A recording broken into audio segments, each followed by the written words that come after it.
Well, continuing to monitor the rally going on in Greenville, North Carolina for news and go back to it live if he makes any. If President Trump, in the meantime, though, were a fire-breathing racist, Ben Carson would probably know.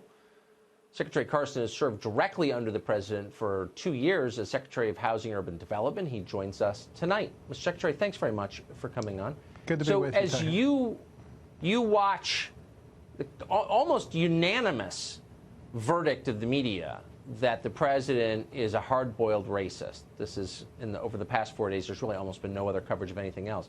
What's your response to that? Well, I've never seen any evidence of that whatsoever. Our conversations have frequently centered around disadvantaged people in our country and what we can do to elevate them.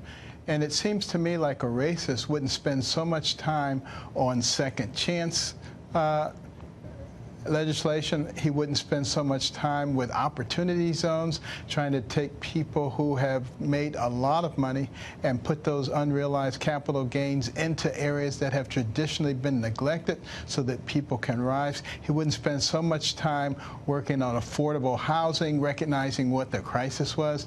The list goes on and on. These are not things that people who are racist would do. So, people need to actually look at what the results are and not spend all of their time parsing every word and trying to make it fit their narrative.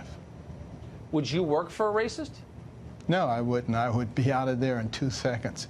And I've certainly had an opportunity to see what racism is, growing up in Detroit in the 60s.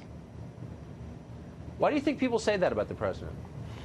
Well, in a way, it's kind of nice that people are creating such a nice binary choice. People will have an opportunity to decide, do they really like the United States? This is a magnificent country, where someone like me could grow up in poverty, become a brain surgeon and a cabinet member. Why would anybody knock a place like that? And if it was such a bad place, people wouldn't be forming caravans to come here. And then you can have the other choice. So people will have a very, very clear choice. So, let them continue to fight and define themselves. And let the American people decide.